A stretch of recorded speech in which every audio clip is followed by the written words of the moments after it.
Hello, and welcome to another Magic Arena video on my channel. This one a little bit different. This one isn't a VOD. I'm not uploading this straight from a stream, straight from Twitch. I'm just going to sit here and record some chill little video. This will have, of course, my usual appalling amount of editing because I can't do any. So we're just going to get straight in. This is a little deck tech. This is just a deck I've been playing in historic best of one because I've discovered the joys of playing terrible decks in historic best of one. This is mono green stuff. Basic aim of the deck. We're going to play some ramp early, and we're going to play some stuff. We got some big planeswalkers. We got Karn. We got Wrenn and Seven. We got Nissa. We got Ugin. Only two Ugin because it wins the game when it comes down, and that means you have to stop playing Magic. You have to stop making land drops and stop doing stuff, which is the name of the game for this deck. Ugin, one of the big win cons. Normally people will concede when Ugin comes down. Secondary win con. We got Druid Class. This is, I guess, the only really interesting card. This received a adjustment. You can see from the little Magic Arena symbol next to the class, next to the name. This received a balance update, reducing the cost of the third ability, making it playable. So that can now make our lands into big chonkers. Wrenn and Seven can make creatures that are big chonkers, and that kind of thing. We got Karn because I like Karn, which means we've got a bit of an artifact sideboard here. Obviously only 7 cards because them's the rules on Magic Arena at the moment. Got a Grafdigger's Cage, got a Pithing Needle, got a Shadowspear, got a Soulguard Lantern, got a Platinum Angel, got a Henge, and we've got a Golos. Golos in a mono green deck, you say? Yes, because we're playing a single world tree, so we can Golos the world tree and then we can cast all our stuff for cheaper. That's the deck. Let's play some Magic.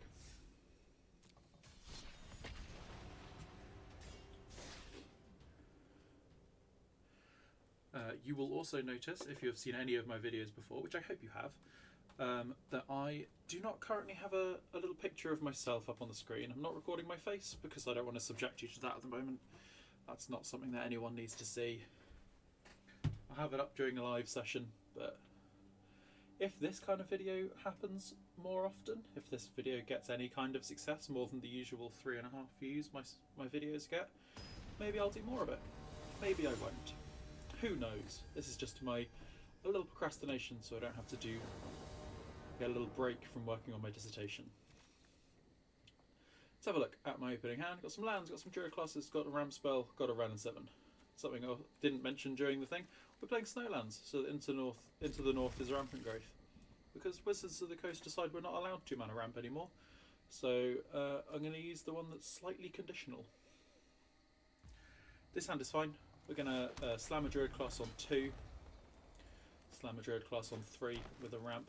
Ooh, a man of class. Or potentially someone just playing elves. You do see quite a lot of linear aggro decks in the best of one historic ladder, just because those are the kind of decks that benefit from playing small, quick games. These are the kind of decks where we're going to... Yeah, it is elves. So these are the kind of games where we're going to want to... we need to find Karn pretty quick, because Karn Platinum Angel is one of the things that these decks can't really interact with all that well. So we're just going to buffer our life totals a bit with the Druid classes. I do have to let them untap with this, because we're also playing mono green and therefore have no removal. So let's see what kind of silly turns they can have. They can do stuff like... They can have a War Leader into another 2-drop into a Collected Company. We could just be dead if we let them untap on their 3rd turn. I'm not going to be able to play Karn and Platinum Angel next turn, so we might just have died. So they can still Coco off of this, because Archer can make 3 and this can make 1. I think if they do Coco this turn, there's a good chance we die. Or they could just play another creature and then create a Hoofus next turn. Or they could not play another creature and still create a Hoofus next turn.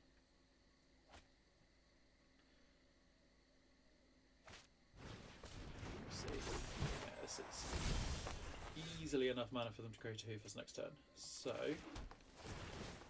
we are just gonna play some stuff and hope that we survive. I'm not hopeful on the survival front.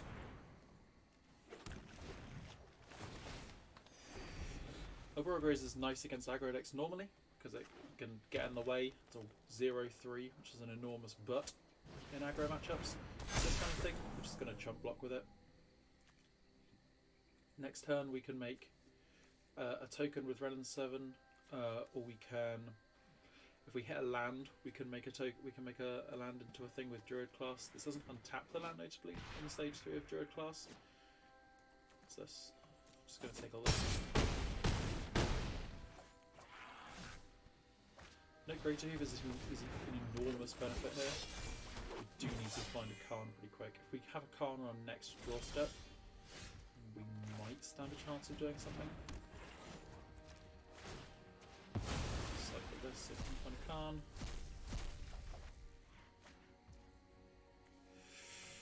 Not quite. So we have died. We're going to waste their time faffing about. If we'd got more ramp, the Ugin would have won the game. If we'd had a Karn on our opener and some more ramp, we would have been able to Karn out a Platinum Angel and do some things. But that is the way historic best of 1 goes, unfortunately.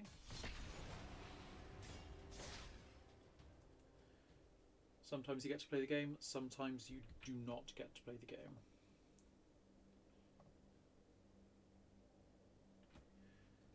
Back in the queue. We'll see if we can get something that isn't elves. Of course, because this is the way we go, I played about 4 games before I turned the video on. And I won all those.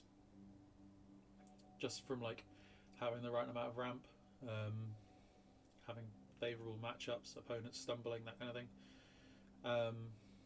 Played a good game against blue-white flyers, where they basically just played some flyers, and I played an Ugin, and then the game ended. As is the way. This hand's fine.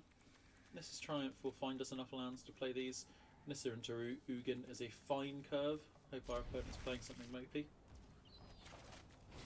No, we want to do that one. Even if they're not playing something mopey, if they're playing something aggressive and give us enough time to pull this off, that works too.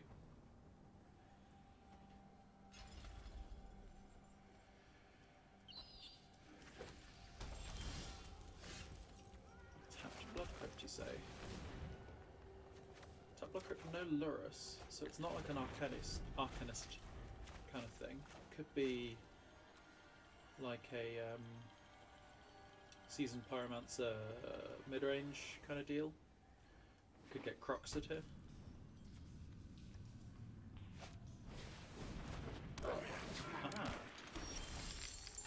Tis Goblins.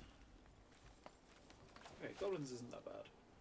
I'm actually not going to Nissa's Triumph here, because then I'd have to discard to hand size. Means I'm doing nothing. I'm doing nothing this turn, and basically doing nothing next turn. Goblins is one of the decks that can punish that, because they can... what's it? Muxus next turn, because it's got Muxus. It's reduced Muxus to 5, and this is their 5th mana source. Yeah, basically doing nothing this turn as well. So that's not ideal. So yeah, okay, so we've got to delay Muxus a turn, because they need to go find it from a matron. There he is, there's the boy. Ooh, or maybe they cast from it? No, not quite enough. Warchief does give it haste though, which is slightly spooky. Gonna have to animate a land with Nissa and then turn it into a chump blocker for Muxus. Then missing a land helps because it means they're gonna have to bin off more goblins. Doesn't help much. We need to survive this turn and not have Nissa die so that we can Ugin. That's basically our only out. In this land, we are all connected. Do you get to smack them with a forest spray? The land shall conquer you. Right, let's see if we live. Do your worst. So they're going to have to sacrifice, what, 2 goblins here? No, just 1. So either the wily goblin or the matron are going to go. Let's hope for not a Krenko. That is... It is in fact a Krenko. Krenko makes winning the game much harder. They're clicking stuff. Oh, good, another Krenko. This is lethal. This is lethal just in 17 tokens. Oof. We'll give my opponent the satisfaction of punching me from the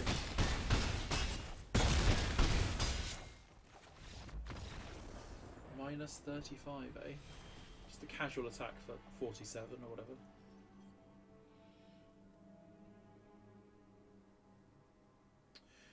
I'm beginning to suspect that the deck I have chosen to broadcast on the internet as a deck that I have been playing might not be very good.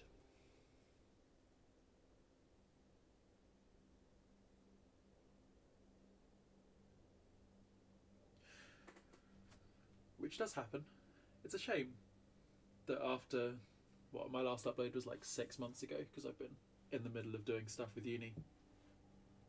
It's a shame that after this 6-month period of me not doing anything, I've chosen to come back to the internet, briefly, and gone, hi guys, I'm still here. Look, this is the wondrous deck that I have created after basically not playing Arena for 6 months.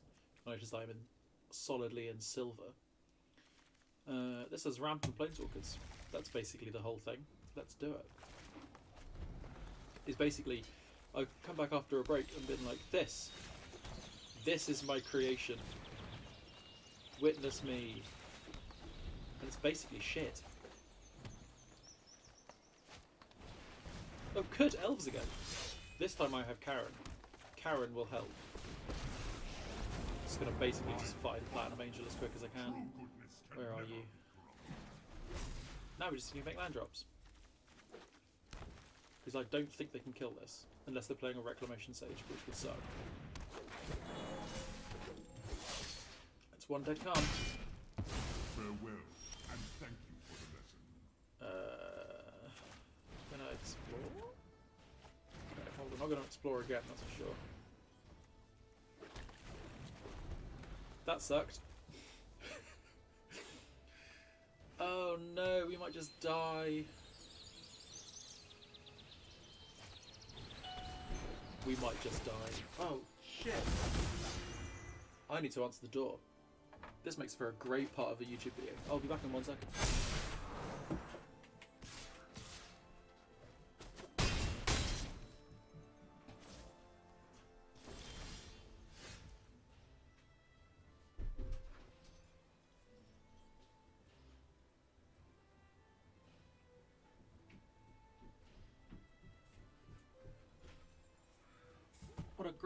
What a great part of a YouTube video that was, with me having to go and answer a door. Fuck. I guess we'll see what happens, right? Together we will prevail. 13 life. We got a blocker. I can block this, and then I'll take 5, 10, 15. We died. Alright. Tribal decks are quite good in Historic, in case anyone hadn't noticed.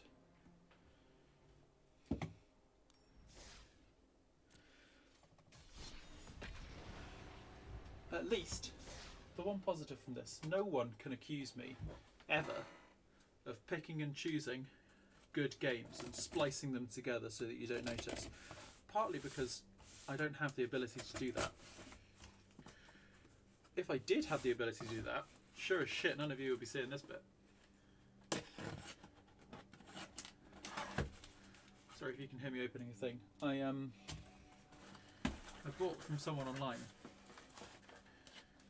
I bought a one of the Pioneer pre-constructed decks. Why did I buy it from someone online, you ask? Because it was cheaper than in a shop, I know I shouldn't say that, I do work in a shop, but the main reason was because they bought it in German. Or they were given to it. They had it given to them in German.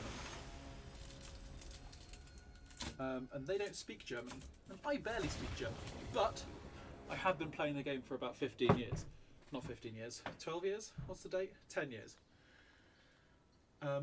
So I know what the cards do, even though I don't speak German.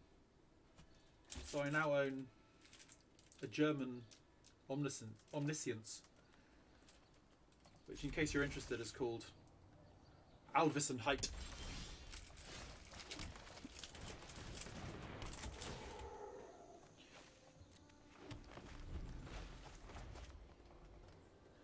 I stopped talking about the game. This is a much better hand. This is probably the best hand we've been offered so far, and we're still going to get fucked by goblins. I'm going to play Explore. Explore has kind of diminishing returns in this deck, so you kind of want to play that one early. I say kind of diminishing returns because it gets a lot better with Nissa's Triumph, because you can kind of find land to not make the Explores garbage. But like, we've got Explores to make additional land drops, we've got the Druid Class level 2 to make additional land drops, we've got Wrenn and Seven to an extent to dump a bunch of lands into play. So this game should be okay. Next turn we can do stuff like Nissa's Triumph and level up this. Perfect. So it might just be correct to play Wrenn and Seven and make a friend. We can get a bunch of land drops next turn. Calm the trees. The will of the Just woods have a is 5/5 made might be the best thing. manifest.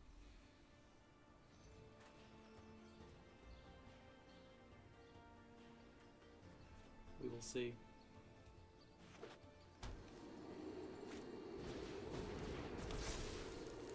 Oh, fuck.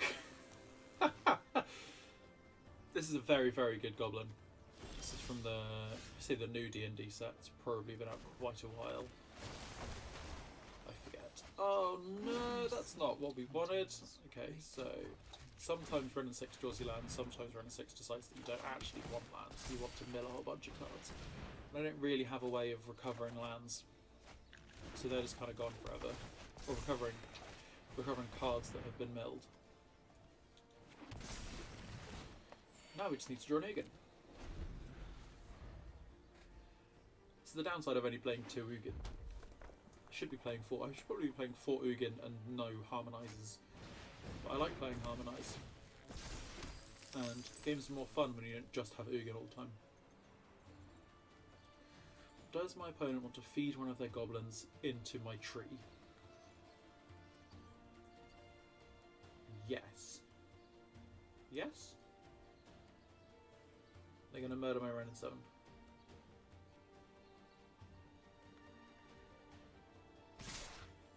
They are going to murder my Wrenn and 7.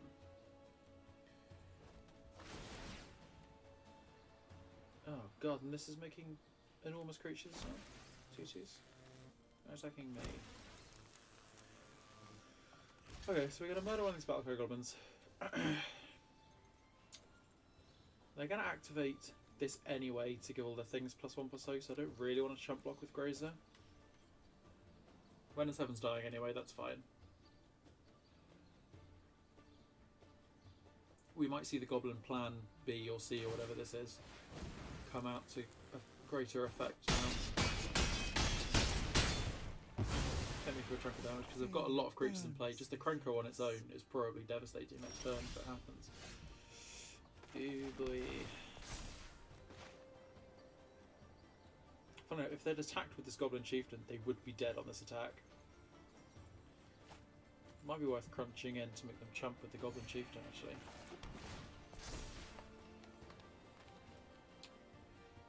They just have a Battlecry Goblin. That's probably the wrong thing to do, but it is the thing I'm going to do because I haven't won one of these games yet, and it's making me angry. Not angry. I've also just noticed that my opponent's playing 2 Snow cover mountains and 2 regular mountains for some reason.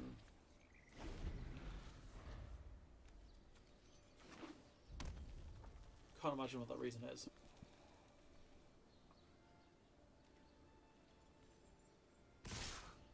Yep. This is the other thing that's going to happen, is my opponent is just going to punch me with goblins. Because they can make these things enormous. But they've got to do it before they attack, otherwise they won't get their battle cry thing. Didn't do it. They didn't do it. We can't do it now.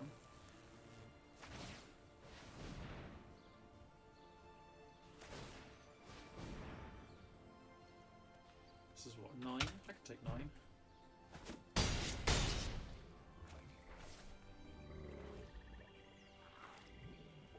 Probably reasonably good for me that they spent their entire turn doing that rather than doing something useful.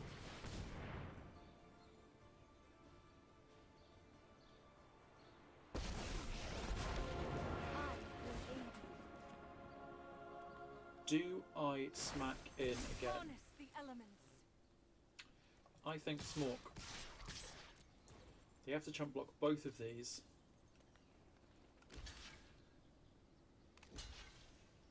If they attack again, we can block. We can trade these this land. I'll make my my future turns a little better. Or they could draw a Muxus, and we could just die straight here. That doesn't kill us.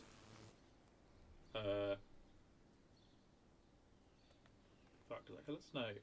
Ooh, it might. We might have died. I might have got too aggressive. We need to not take 9. This is also a mistake. They should have attacked, got their extra 1/1, and then be buffing them. I guess they can't do that and do the Iron Crack fee.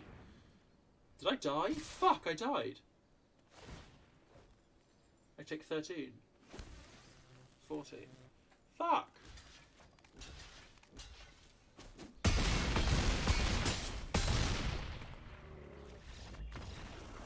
Two elves, 2 goblins.